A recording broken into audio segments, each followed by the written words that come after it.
I value your opinion more than pretty much anybody else who I talk to about this. So you're in high regard. I don't know if that means you're in high regard or I'm crazy, but probably a little bit of it's probably a little bit of both. Yeah, man. But I enjoy talking to guys who know exactly what they're talking about and don't do things from a fan's perspective totally, and listening to these ESPN talking heads. You would think they would get better, T, but they just get worse and worse. No, and you're right, man. And just before we go, just to kind of, add to that, the problem with the traditional fan, and I remember when I was that type of fan, but then I woke up and was like, wait a minute. The Miami Dolphins are not going to the Super Bowl with Jay Fiedler at quarterback. Let's be honest here, okay? the average fan isn't objective. They think that their team is going to the Super Bowl regardless. If they have 20 players on their roster, they're still going to the Super Bowl, and that's just not the case. And one of the things I liked about the Jacksonville Jaguars' current coach, when he was with the Buffalo Bills, when he got that job, I remember there was a quote with him saying, "We're going to need time." And see, I like that. And here's why. If you want to build a team and build it properly, and when I say build it properly, you don't build a team through free agency. You supplement your team through free agency. You're going to need time. And the average fan, they think that if I sign a name, so you're seeing that with the Tampa Bay fans, we're going to the Super Bowl. You still got to go play the games. And as of right now, the Saints are still the best team in the NFC South. How do I know? They just won it. They've been together. You're trying to put a team together to beat them.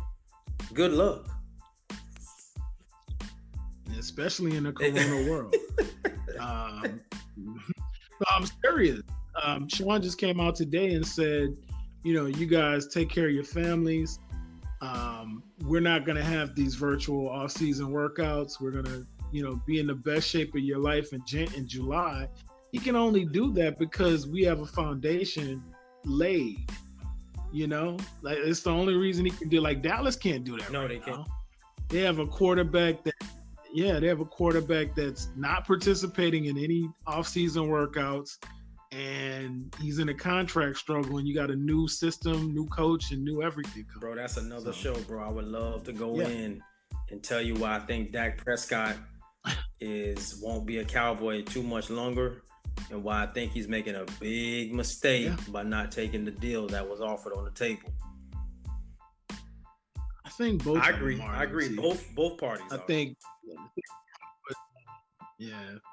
I mean, I to be honest with you, man, he may be making a mistake now, but Dallas, in my opinion, made the mistake initially because they should have offered Dak. Dak should have got his money before Zeke did. I'll be honest. Zeke, Jalen Smith. Who else did they pay? DeMarcus Lawrence. Who else? Yeah. Run it down. I mean, when Dallas came out with all these contracts, man, it's the same thing with the Rams. Like you're just kind of setting. The thing about the NFL, man, the NFL is such a copycat league, but you can see when things work. Like look, man, I know Tom Brady's the best quarterback to ever live. When have you seen off-season hype turn into success? Regular season results? Never. It never does. Like I want to be as quiet as a church mouse during the off-season. It never does. It's the dynamics change, the personnel changes, the habits change. It's just so much that goes into an NFL season that people just don't account for. Well, we got Michael Jordan now, so we're going to win it all. Okay, do you have Scotty? Oh, you don't have Scotty. Okay, well, we're going to see how that goes. I'm going to bring Gronk with me. Man, Gronk hasn't played ball in a year. And folks, let me tell you, when you don't play ball in a year, especially at the NFL level, it's going to be, by the time you get used to it and adjust to it again, the season's over. Yeah, as Jason would. Actually, let me on Yeah. Yeah. And the other thing about the NFL that I will tell you, you know, it's just as hard as dealing with adversity is dealing with That's very success. much so true. Like it all plays in it, and all of these things and all of these trends that you see, it's played in. I'll never forget, man. Who was that? Philly when they got Vince Uh, Young and they got Nnamdi Asomugha, and they got yeah, man. It's like that every time. I remember when the Saints beat Minnesota, and I forgot who the tight end from Minnesota was. When we beat them that year, the tight end from Minnesota was like, "Yeah, we about to run this back." That's not how it no, he works. doesn't. That's not how it.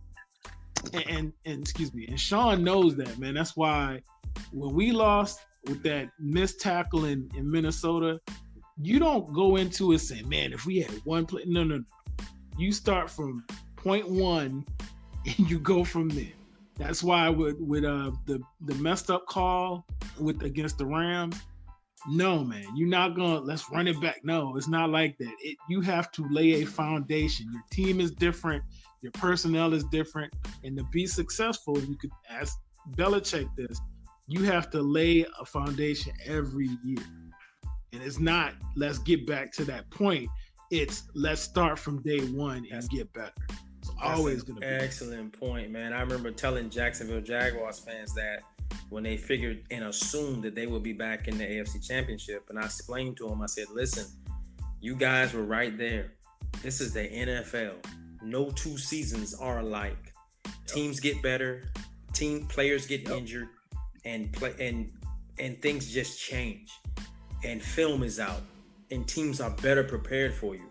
And if you don't adjust, and if you don't prepare, and if you don't lay that foundation, like you said, you're not going back. And what have we seen with the Jaguars? A consistent regression over the past 2 years. Kind of setting the thing about the NFL, man.